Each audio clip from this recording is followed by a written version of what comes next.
तो अमेरिका ने ताइवान को दी है सबसे बड़ी मदद। क्या हुआ है आप जानिए। जो बाइडेन ने ताइवान को सैन्य सहायता की मंजूरी दी। ताइवान को $571 मिलियन की अमेरिकी सैन्य मदद देने का फैसला किया गया। $56 करोड़ के सैन्य उपकरणों की बिक्री की मंजूरी दी गई। ताइवान ने कहा मदद से कमांड एंड कंट्रोल सिस्टम को अपग्रेड करने में मदद मिलेगी। अमेरिकी मदद से चीन और नॉर्थ कोरिया बेहद नाराज हैं, बेहद खफा हैं। निधि जी हाँ, तो नॉर्थ कोरिया को जरूर परेशानी हो सकती है, चीन को परेशानी हो सकती है इस कदम से। Group captain DK Pandey sir, मैं आपसे जानना चाहूंगी अगर इस पूरी बात का आप विश्लेषण कर सकें कि अमेरिका तो देखिए अपनी चाल में चलेगा ही, लेकिन उसका एकमात्र मोटिव ये भी रहा है कि ताइवान को प्रोटेक्ट करना, और जिस तरह की मदद दी जा रही है, सैन्य मदद दी जा रही है, उससे चीन को कितना प्रॉब्लम हो सकती है या नॉर्थ कोरिया को कितनी प्रॉब्लम हो सकती है? देखिए, लगभग ये बहुत बड़ा सूचना इसके पीछे एक और मिलती है कि अब मेरा आकलन है कि रशिया यूक्रेन वॉर में शांति की संभावनाएं बढ़ गई हैं, क्योंकि सबसे बड़ा जो प्रश्न चिन्ह चल रहा था कि शांति अगर नहीं आएगी तो उसके पीछे जो हथियार बनाने वाली कंपनियां हैं उनको जो ऑर्डर्स प्लेस किए गए हैं वो हथियार कहाँ जाएंगे, तो उनको हानि नहीं हो इसलिए युद्ध को चलाए रखिए, ये जो है एक नीति बताई गई थी।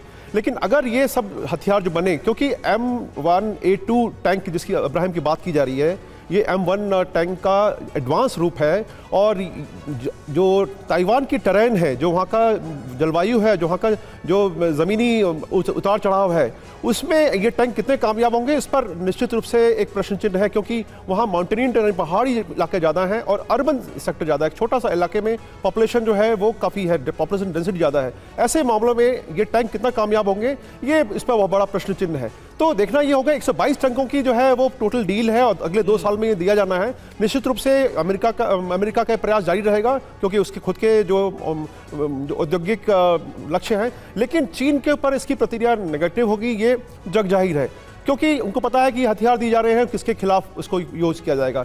लेकिन चीन कहता तो है कि मैं जो है चाहता हूं कि इस तरफ शांति रहे और वन चाइना की पॉलिसी पर वो पूरा जोर देना चाहता है, लेकिन आज ताइवान जो है खड़ा है अपने स्वतंत्र इलाकों पर, क्योंकि वहाँ की जो पॉपुलेशन है वो सपोर्ट करती है पूरा सत्तारूढ़ पार्टियों का। तो ये कहा जाए कि चीन के मंसूबे कितने कामयाब होंगे बड़ा मुश्किल है, लेकिन 330 शिप्स और 330 जहाज और 220 शिप्स जो है दिसंबर माह अकेले में उस क्षेत्र में पाए गए। तो चीन के ये बताता है कि चीन के इरादे जो है वो ठीक नहीं है। और बिल्कुल डीके पांडे सर, और जाहिर सी बात है कि इस मदद से ऐसा तो नहीं होने वाला कि जो ताइवान है वो सीधा जाकर मुकाबला कर लेगा चीन से, लेकिन अगर चीन कोई भी कदम उठाता है तो ऐसे में उसकी ताकत में भारी इजाफा जरूर देखने को मिलेगा। एक और अहम खबर है, आपको बता देते हैं कि दुनिया में आखिर कहां पर वॉर फ्रंट्स खुले हुए, ये आपके लिए जानना और समझना बहुत जरूरी है। रूस यूक्रेन जंग को 3 साल होने वाले हैं। वहीं लगभग आप देखिए 2022 में जब रूस की तरफ से यूक्रेन के खिलाफ हमला बोला गया था, क्योंकि यूक्रेन चाहता था कि वो नेटो का सदस्य बने, वहीं लगभग 1.25 साल से इजराइल और हमास में जो जंग है वो छिड़ी हुई है। हालांकि अभी इजराइल और हिजबुल्लाह के बीच युद्ध विराम का फेज देखने को मिल रहा है। वहीं अमेरिका और यमन के हूती विद्रोही एक दूसरे पर हवाई हमला कर रहे हैं। हम लगातार आपको वहां की तस्वीरें दिखा रहे हैं। जबकि सीरिया की बात करें तो रूस समर्थित सरकार का तख्ता पलट हो गया है। असद सरकार जा चुकी है और विद्रोही गुट यहां पर काबिज हो चुके हैं। फिलहाल तुर्की और सीरिया में जंग चल रही है और वहीं अब एक नया मोर्चा खुलने जा रहा है, जो अमेरिका और चीन के बीच शुरू होने की खबर है। कितने चांस आपको यहां पर नजर आ रहे हैं योगेश सर कि वाकई में अमेरिका वर्सेस चीन कुछ देखने को मिल सकता है? ये इसलिए हम बोल रहे हैं क्योंकि चीन को लेकर इससे पहले जो ट्रंप एडमिनिस्ट्रेशन था उनका रुख बहुत तल्ख था, और एक बार फिर से डोनाल्ड ट्रंप आने वाले हैं, तो क्या यह संभव आपको लग रहा है?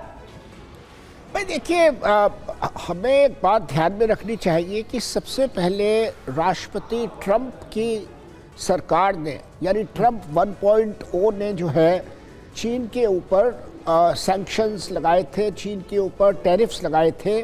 सबसे पहली बार उन्होंने ये किया था। तो उनकी पॉलिसी जो है अमेरिका की, वो बाइडन एरा के दौरान भी यही रही और यही कंटिन्यू करेगी।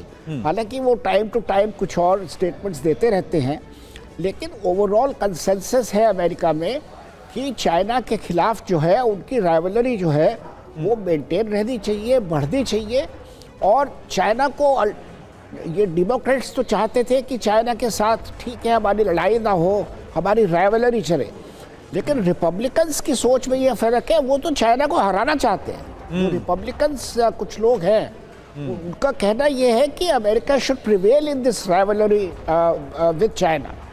और दूसरी बात ये है कि अमेरिका चाहता है कि वो ताइवान की सैन्य शक्ति और पावर को इतना मजबूत कर दे कि चाइना को ये हमेशा डर रहे कि अगर उसने ताइवान के ऊपर हमला किया तो वो कामयाब नहीं हो पाएगा, कि जो है उस लड़ाई में जैसे कि यूक्रेन में हुआ सब सॉर्ट ऑफ ए स्टेलमेट होगा और चाइना को जो है विक्ट्री नहीं मिलेगी। जी। यही जो है अमेरिका की कोशिश है और इसीलिए वो जो है ये मिलिट्री असिस्टेंस ताइवान को दे रहा है फ्रॉम टाइम टू टाइम। और उसके अलावा जो है अपनी जो उसकी फोर्सेस है उस एरिया में उनको इस तरह से डिस्ट्रीब्यूट कर रहा है कि चाइना जो है उनको उस पर एक भारी हमला ना कर सके और वो एक रॉबस्ट रेस्पॉन्स चाइना को दे सके।